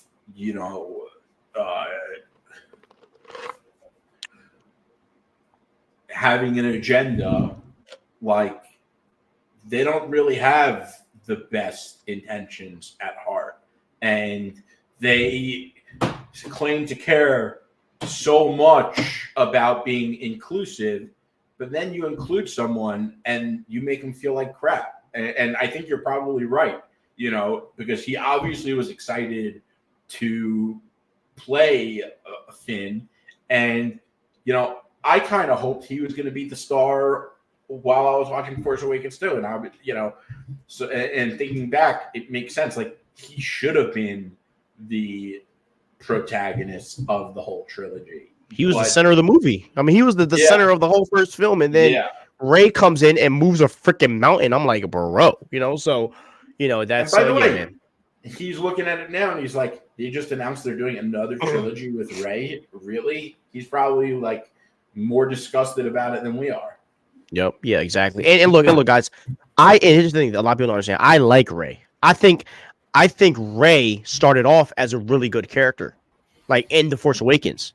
And honestly, going into The Last Jedi before the movie started, like I thought that Rey was I was all into Rey, but what did Luke Skywalker say, right? That you can be the most force sensitive person in the world, but if you do not practice, if you do not put in the work, you will never be powerful. Even Luke Skywalker, who was probably the most powerful Jedi to almost ever live, I mean, he had to get trained by Yoda. I mean, fiercely for him to even become, somewhat of a Jedi, and even. And I mean, he even technically still lost to Palpatine. Vader's the one that killed Palpatine. So, that's kind of my issues more of how they destroyed the power levels of Star Wars. Even Anakin, right? Anakin had the most raw power of all time. He even had to undergo, profusely, wild practice. First of all, Vader did end up fulfilling the prophecy, just not in the way that they believed he would. That's number one, which is like the greatest redemption story ever. But the other thing here is on the whole inclusion thing, it's cast the right actors for the right roles. And chances are, if you do, and you look at the cast after you fill the right characters with the right roles based on merit and merit alone, you're going to look at the cast and you're going to end up having a diverse first group anyway. Everyone of every group has people that are super talented actors. We know this. And it's a shame because now you have a situation like this where if John Boyega feels that he was picked because he was tokenized, he's not feeling like he was included for the right reasons. And that's a shame. And not to mention Adam Driver, Daisy Ridley, and John Boyega. That is a powerful cast. That's a very powerful. They're all three of them are great actors. The issue is that they were written terribly, and that and number one, George Lucas wrote the blueprints for you to do for your sequel, and you go against it. So yeah, and he craps on the trilogy, all the time, and he does not hold back. Yes. So, but. What is going to happen with Lucasfilm is what we're seeing with Percy Jackson now, right? The two Percy Jackson movies that came out in the early 2000s were terrible abominations against the books. What happened? Rick Riordan had to work with Disney himself to actually do a book accurate series, which is doing hella views right now. So George Lucas will be back. I don't know that. All right. But yeah, Adam Driver. Hope he's in Marvel. There's a rumor that Adam Driver was going to play Dr. Doom. I hope that's true. I think Rey might get her own movie. Rey is getting her own movie. Rey is the equivalent to Kale from Dragon Ball Super. Goku and Vegeta trained for years to go Super Saiyan and had to go through extreme trauma along the way, and Kale instantly does it in minutes. Yes. The only thing about Star Wars is that the lore of Star Wars doesn't support her being that powerful, even if you're a clone of Palpatine. Even if you're, or I'm sorry, the granddaughter or whatever. Even if you are that, it doesn't support the fact that you get that powerful off of no training. That's just not possible. Yeah. Because Anakin with no training wasn't moving freaking mountains. And I will argue that Anakin with raw power is just the same as Rey. All right. Now let's get to some good news. Armor Wars is starting their filming in 2025. and Sam Rockwell's a rumor that he is back as Justin Hammer. I'm not gonna lie, my tone has actually changed towards the Armor Wars movie, mostly because I just rewatched Iron Man 2, I and just rewatched Iron Man. really, yeah, and Yeah. I cannot wait to see Don Cheadle back. I actually miss Don Cheadle as freaking War Machine. And I can't wait to see just a movie of War Machine just busting heads and knocking people out, and I'm really excited for that to continue. And hold on, I'm gonna cough. And also want to talk about this, guys. I know that we've been hard on Ironheart because a lot of us aren't really the big fans of the Ironheart show. I do think that for Armor Wars, if you want to include Ironheart, I think this is the best project to include her in. I think you do what like if this is what you want to do, because I mean obviously she's going to be in this freaking movie. Let's be honest. I think you do what you did with Hawkeye and Kate, and you just put her under War Machine's wing and go that way, because Tony Stark is gone, so you need someone to be kind of taking the head on the technology. Even though it should have been his daughter, Morgan Stark, because it would have been a way better plot to the film, but it's whatever. She might still show up in the film. Who knows? But I am really excited, and with Sam Rockwell returning, because the whole plot of the movie is the fact that Tony Stark's tech is basically out for everyone, and so this is the perfect time for Sam to come back and mess with Tony Stark's stuff again. So I'm really excited to see what they're going to do. Yeah, I am so excited for this movie. I have been from the get-go.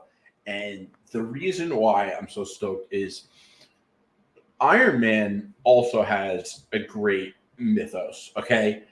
His whole world of engineering and innovating weapons for the U.S. and military purposes, it's such a big, large industry, and there are so many interesting characters in it within the MCU, of course.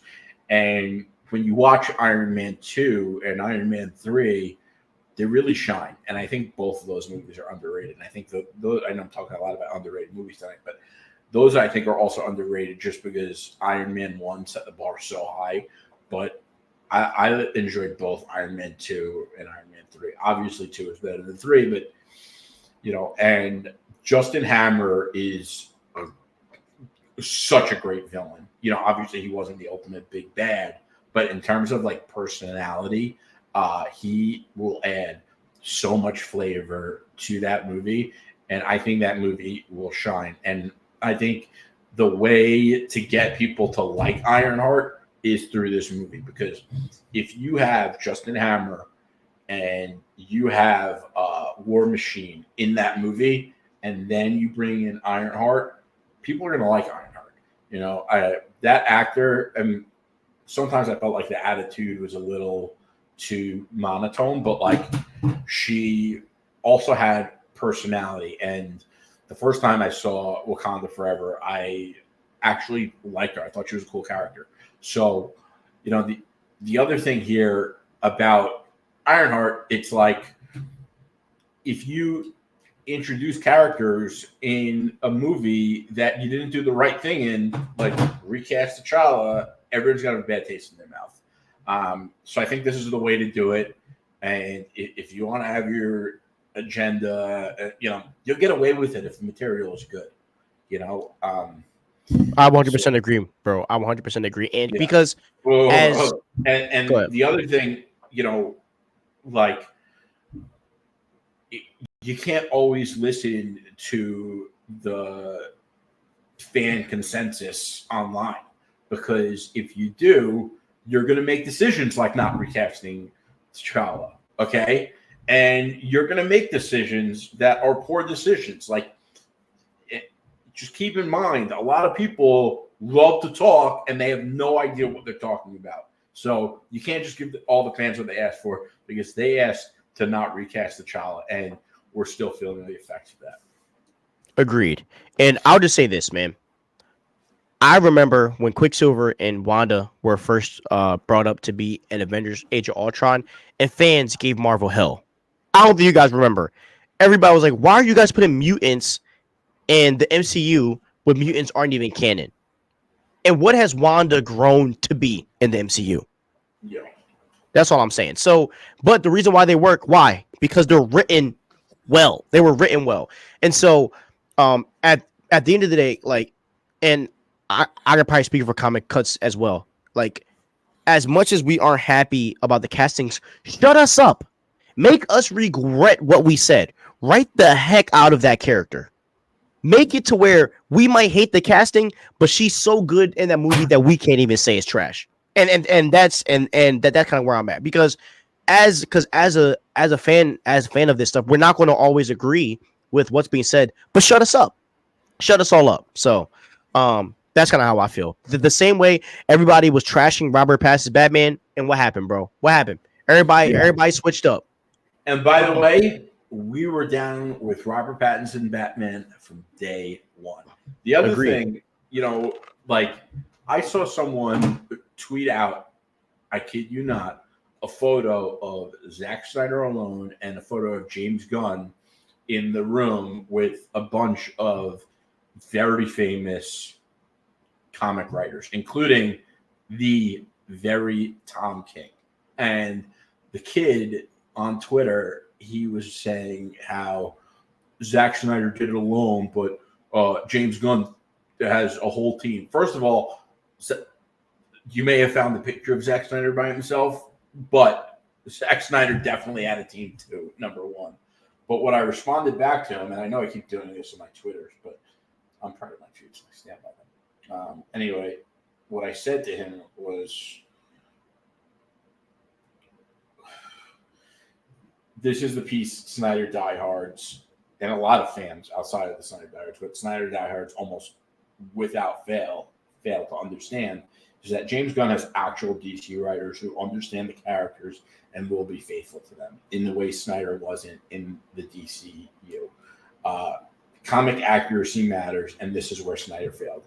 And, you have to involve writers that are familiar with these characters, especially if you could involve writers that successfully delivered comics on said characters, because they understand the characters better than anyone. And, Snyder didn't do that. And there's a lot of, I think that's starting to become a thing at Marvel. I really do. And it's got to stop. They have so many good writers, and I'm sure they would love to help work on the MCU. So I agree. James Gunn is playing it safe, which is what Zack Snyder should have done. Yeah, and that's what I said he would do, because they need the DCU to succeed. So, they should establish the, first arc, be successful with it, and then start to take risks. Which, by the way, the MCU did initially also, but now they're not just taking risks; they're blind firing. Yeah, they need to go back to playing it safe. All right, let's see. This Armored Worlds film is still happening. LOL. I'm sorry, I can't see Don Cheadle carrying a movie on his back. He doesn't have the natural charisma that Chadwick Boseman had for Black Panther. What would you do, Hungry Almighty, if I told you that there's a rumor that Norman Osborn is going to be in this film? And I'm gonna just leave that there. Hold on. There's a comic where Norman Osborn takes over Stark Unlimited, and it is fire. Well, that's the rumor that I'm hearing, bro. That's the rumor that I'm hearing. I literally just read that earlier today and almost pissed myself. As much as I'm excited, the rumor that Norman Osborn is going to be in Armor Wars, which is going to start his whole Iron Patriot crap, which is going to link to the Thunderbolts, which might be one of the reasons why they might have took Sentry out. And if that's true, I'm going to cry. By the way, the MCU needs to be at a point where they have multiple fire storylines going on all at once. And some of them will lead into the main Secret Wars type movies, and some of them could just be happening but not necessarily lead into it. That's what comic universes are. I agree. As much as I'm excited to see Ironheart and Armor Wars, I might have to agree that with the Iron Man's daughter in the movie with War Machine, that could work. Yeah, I envision a scene where War Machine and Ironheart get their butts beat so bad that they go to Morgan Stark. She's in her lab with all the technology and she fixes them up. I see something like that happening. I read that Wanda and Pietro are not mutants. Yeah, they're technically Inhumans in the MCU. Snyder killed off Dick Grayson. Snyder killed off Dick Grayson off screen in the first DC cinematic universe. Was going to have Bruce and Lois have an affair, and have Wonder Woman and the Amazons be ancient Kryptonians. LMAO. Oh my!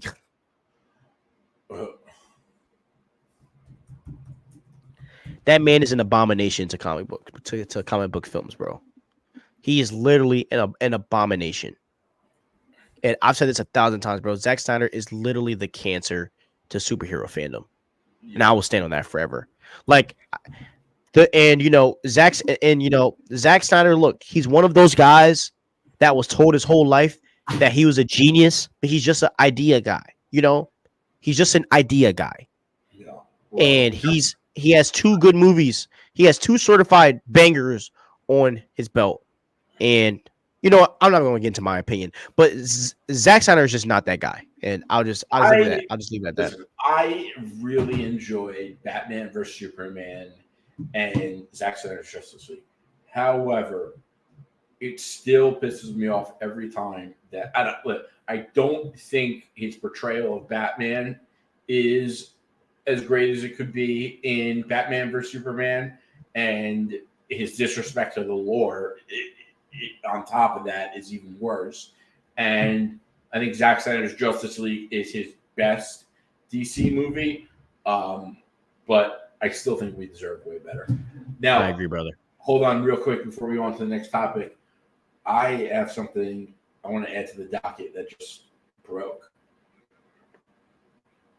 And it's hold on, can you text it to me? Oh wait, yeah. Which should I add it as a new topic, or do you want me just talk about I'm going to send it to you right now, like the actual article. All right. We should talk about it. You want to hit that Batman news first, then we hit that? Yeah. We might as well. We're already going to have to jump out of order.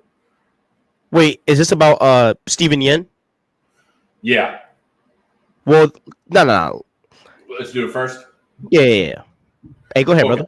So, Steven Yen is officially dropped out of Thunderbolts.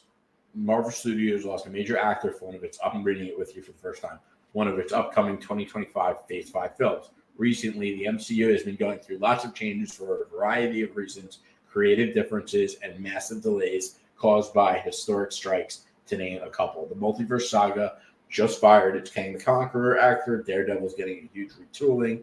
Blade, yada, yada. Steven Yen. Okay. Hollywood Reporter announced that Steven Yen will no longer be starring in Thunderbolts. Well, that's official. Dang. Yeah, never confirmed by Marvel themselves. His casting was first reported by the Hollywood Reporter in February. He would be playing. It would later be revealed that he would be playing the character named Sentry. No reasoning behind the change was given, but it would not be surprising if the cause is rooted in the many delays caused by last year's WJ and SAC aftershocks. So, listen, if he really was to be Sentry, this is a W. Steven Yen is not that big of a name, so I'm not concerned with Marvel having trouble getting actors or anything like that. Like I said in the past, if they keep having flops, that would be a problem, because I think Marvel, for the longest time, is so appealing to actors because it's so much fame, it's so much money, and you'll forever be immortalized as a hero to so many fans. So it's like a big cash cow and so amazing for all these actors' careers. I don't think Steven Yen is a big problem for Marvel. So, but I thought it was worth mentioning because it just broke. So we don't know who's going to be playing Sentry, and I don't think anyone, if they're honest, really cares that we don't know who's playing Sentry yet. Agreed. Okay. What do you mean he's not that guy? He directed Justice League and it was phenomenal. Okay, man. So, yes, Zack Snyder obviously got kicked off of the project, and Joss Whedon came and ruined Justice League. And I will admit the Snyder cut is great, but Zack Snyder has an issue, okay, where in order for Zack Snyder to make a good movie, it takes 4 hours. Okay, like even like look right, Batman vs Superman right didn't come out the way he wanted, so there's a BVS cut, which is a whole different movie where he actually lands it. Justice League, same thing. We get a whole 4 hour movie. Then with Rebel Moon, it's another. We get where this is his content. He's created. He's made the lore. He doesn't land his own movie. He doesn't land his own content. And why does he say it? Because of time constraints, and because of that, he has a whole director's cut that's coming. And he had carte blanche with Rebel Moon. He had carte blanche. I agree. And my issue with Zack Snyder is that every time he flops or fails, it's always an excuse. And what happens is fans cape for Zack Snyder so hard, and I'm so sick of it. The guy is just not the best director. I think that Zack Snyder has great ideas. I think he can add a lot to a movie. I just don't think he's a great director because even though, look, I'm almost done Rebel Moon, and you can tell that Zack Snyder had a lot of great ideas, but he's not the person to put them together in the movie. All he cares about is slow-mo and action. That's all Zack Snyder cares about. But when it comes to dialogue, when it comes to lore, when it comes to explaining things, I'm watching Rebel Moon right now, and I'm still confused about the lore because they don't explain it enough, and because that's the kind of person that Zack Snyder is. And also, he said, like recently, when the Snyder Cut first dropped, I think it was like a month or two after, they also released it in black and white. Now, for those of you who don't know, when a streamer has a movie up to watch, it's not the net zero cost. It costs money with the servers and to keep the servers online, and it has to be able to stream to a ton of people, like a lot of people at any given moment. So it costs a lot of money to keep a movie on their platform. The reason that Zack Snyder said that they kept this movie, that they released the movie in black and white on top of being released in color, is because for a long time, all that existed was the black and white version as a file on his computer. So he did it as an homage to himself. Okay. So he feeds into this whole thing. And also, with the way that his fans bash on James Gunn and call James Gunn a pedophile when, listen, James Gunn made some jokes which were highly inappropriate and like not funny at all, and they were really gross. He apologized for it.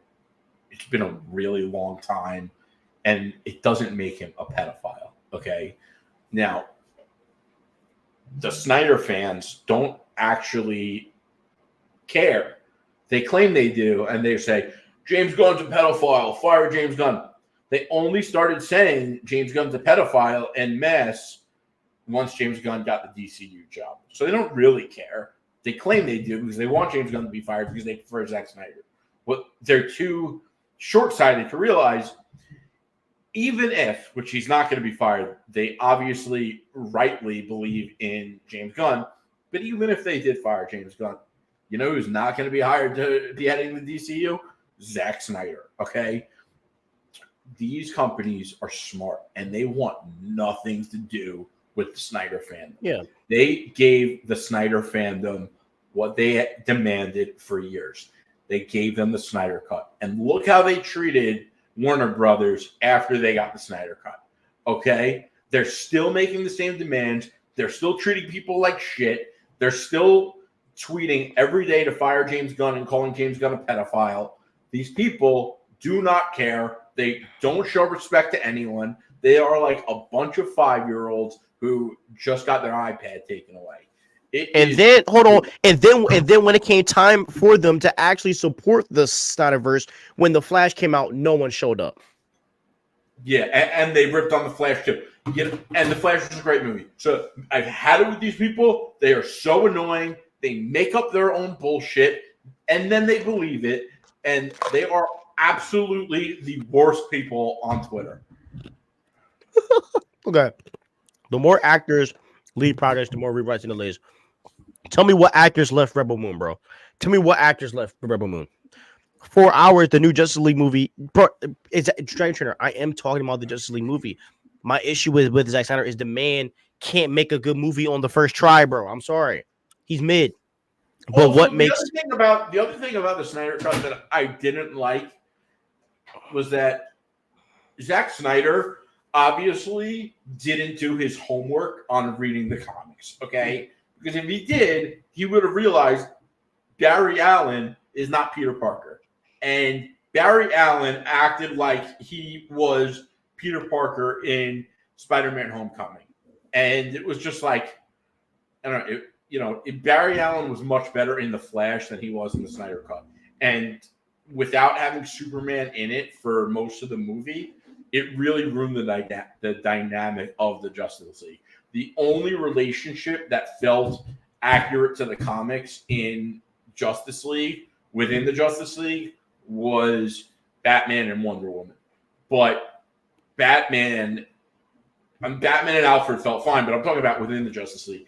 Batman and Wonder Woman was fine. Superman wasn't in the movie long enough to really get to witness how his relationship was with anyone. But yeah, and it just felt like Zack Snyder didn't understand the characters he was making the movie about. I agree. And look, what you say, but that's what makes movies so exciting is the action. And yes, action does make movie actions action makes Action scenes make movies exciting. Thank you. Goodness gracious. Action scenes make movie. I don't have CTE, guys. I promise you. Action scenes do make movies exciting, but the thing is that when there's no depth to your story, it hurts you, man. And when it comes to Zack Snyder, as I said, he's in love with slow-mo and action, and that's it. Dude doesn't care about writing, and that's and for the directors of our time, that's just not how it works. It doesn't work that way. You have to have good writers on your projects, and in my opinion, Zack Snyder is a lot like Taika. And when I say that as in Taika. And as much as a lot of people, as much as Comic Cuts doesn't like Thor Ragnarok works because Taika Waititi was on a leash. Okay, I got to rewatch Ragnarok. Taika had Marvel like Marvel people like Kevin Feige in his corner saying, "Yeah, no, we got to take that out." Blah blah. If Zack Snyder had someone in his corner saying, "No, we got to take that out," blah blah, I think it would have been a whole different situation. But Zack just did whatever he wanted. Warner Bros. Just gave him the keys. And look, I get it because he did Watchmen, and Watchmen was phenomenal. So I understand that. Yes, but when it comes to these type of movies, like there always has to be someone that knows the content and then now saying, "Let's take that out." No, and in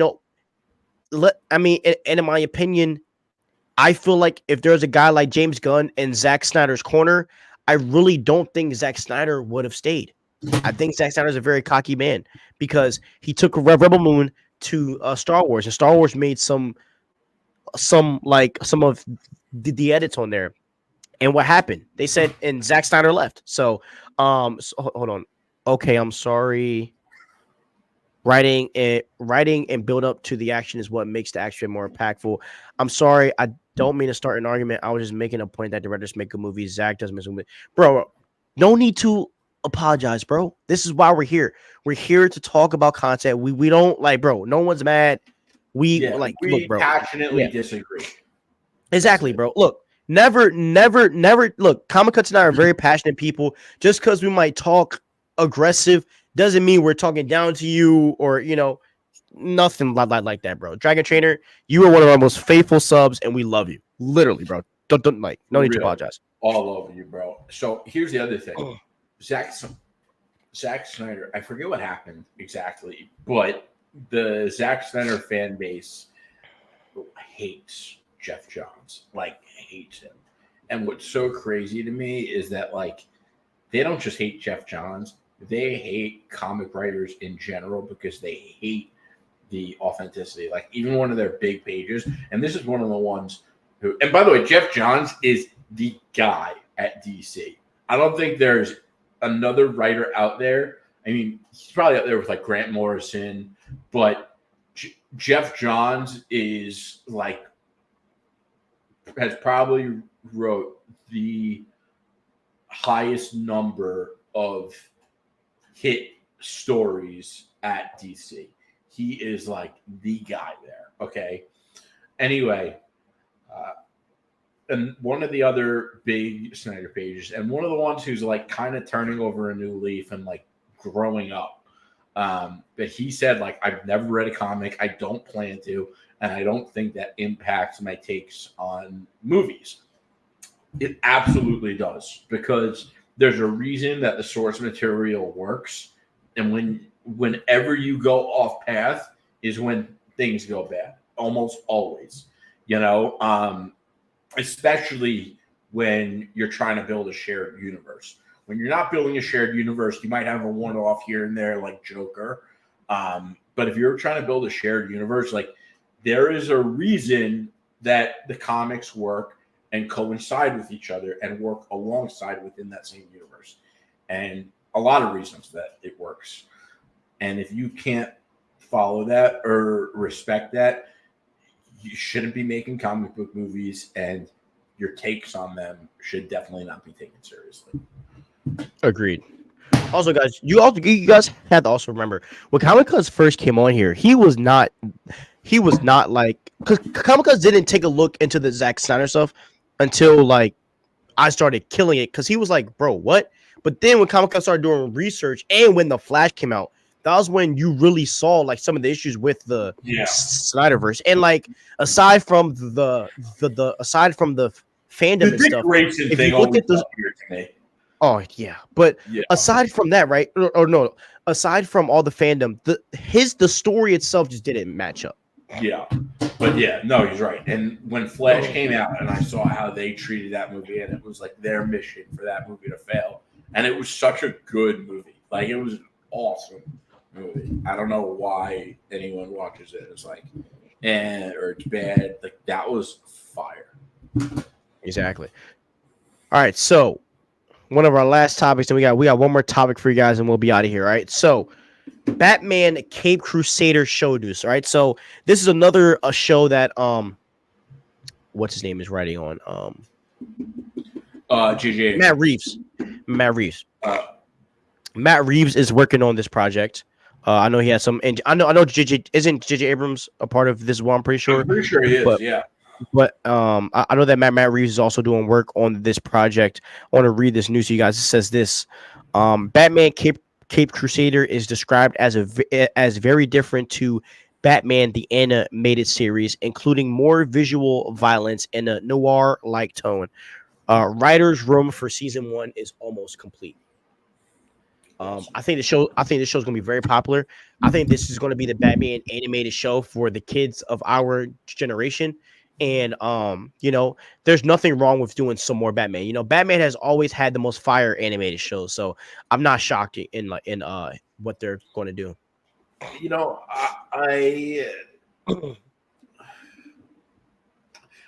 What's the animation style going to be? Like, I have a feeling it's going to be something really cool and more. I hope it's more modern than the OG, because it's obviously based on Batman the Animated Series, and how everyone loved that. Maybe they'll keep it in the same because everyone loved that. It's kind of the point. But I would like to see something more modern.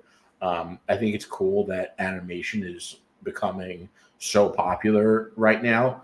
We're seeing it in movies, we're seeing it in shows, and there's more and more of it. So it's a good trend, and it just means we're going to be getting that much more material, because I think it's easier to animate than it is to make a live action. So if it makes it easier for them to make material and we get more of it, the more the better. I'll always stand on that. And Dragon Trainer is asking, how many Bratton projects are they doing? Great question. The more the better. Like I always say, the best character management in the game is hands down Marvel with Spider-Man. Spider-Man is always the most relevant character. They even came out and said, I think it was Google that came out and said, he's the highest searched superhero of the past 25 years. That's not by accident. They are always putting out movies, games, comics, you name it, every single year. If you look at Spider-Man releases, There's a lot. We've had the Sam Raimi trilogy. We've had the Amazing Spider-Man 2 movies. We've had the MCU trilogy. And I think DC does a good job with Batman, but not as well as Marvel does with Spider-Man. And, I think that could be about to change because right now they are increasingly putting out more Batman comics, and they're all fire. We're getting 2 separate Batman universes at the same time in the forms of the Batman, the Matt Reeves, the Batman, Batman the Brave and the Bold. We're getting the Penguin show. So obviously there's a universe aspect to the Matt Reeves, the Batman. Obviously there's also going to be a universe aspect to the Batman, the Brave and the Bold within the DCEU. So, and this, I forgot about it until I saw it on the docket for tonight. So it's a lot. And I think that it's a sign of, a focus on putting out more Batman content at a higher frequency. And I think that that's going to result in, Batman becoming more popular than he already is. And, maybe we'll see DC doing with Batman what Marvel does with Spider-Man in terms of the amazing character management. I agree. Batman versus Spider-Man. I'll just take Hungry Almighty's. In a fight or popularity, Spider-Man. Spider-Man is more popular than Batman. Fight Spider-Man unless Batman has prep. Agree. Batman and Spider-Man are getting a lot of attention. Yep. It makes sense. They are each the top of the top. I mean, Spider-Man is the best guy of Marvel. Batman is the best guy of DC, and that's until Superman Legacy comes out. That might change it. I don't know because I think that my personal opinion, I think Superman is a more popular character than Batman, but I only think Superman is a more popular character than Batman when Superman movies are happening. Like when Man of Steel was happening, Superman was the highlight of DC. So, So, and Superman is the most copied character of all time. So, I do think that Superman is better. I'm personally just a Superman guy. Personally, obviously Rob is my favorite character, but every time I'm either Batman or Superman, I love me some Superman, bro. And by the way, I would argue that a point about Superman being the guy when Man of Steel came out, because The Dark Knight Rises came out around the same time, I think a year before, and Batman was super hyped then also, and that's when the Arkham games first started. It was around that time too. Should I ban this guy? Pervert Mike, bro.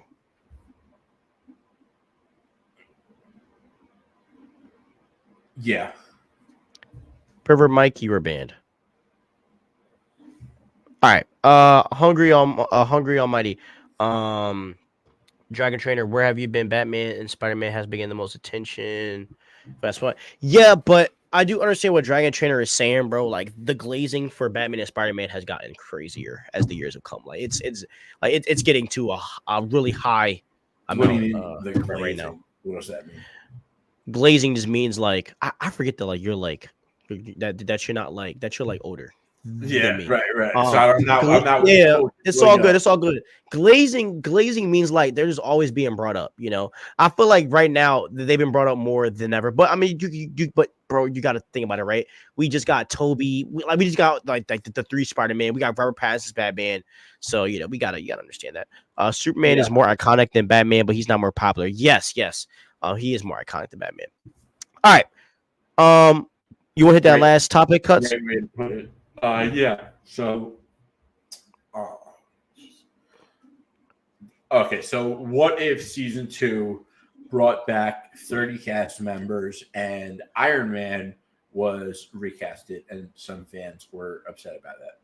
First of all, to get this out of the way, Iron Man being recasted, Robert Downey Jr. Number one, they probably couldn't pay him what he's worth to do it. Number one. Number two, I'm not sure that he wants to come back. If he is going to come back, it should be for something more significant than to voice a What If episode. So don't get your panties in a bunch. He didn't even. But didn't they have Iron? But they even had Iron Man last season, and Downey didn't even voice. So why are they tripping? Yeah, probably the same people who think Snyder's great. Anyway, so What If season 2 has been great. I haven't gotten all the way through it, and as awesome as it is to have like the best OG characters in it, it's similar to my take on the retro cameos / appearances. Like, Marvel needs to be looking to the future and not the past. And I wish that they were able to do, and maybe they will once I'm done and I'll see it, but I hope that What If does service getting me excited for the future of the MCU. And I think it would be a shame and a big missed opportunity if it doesn't. And when I see like people all excited about, the retro characters, it makes me think that people aren't thinking like that. And it's, everyone wants the future of the MCU to be bright. So,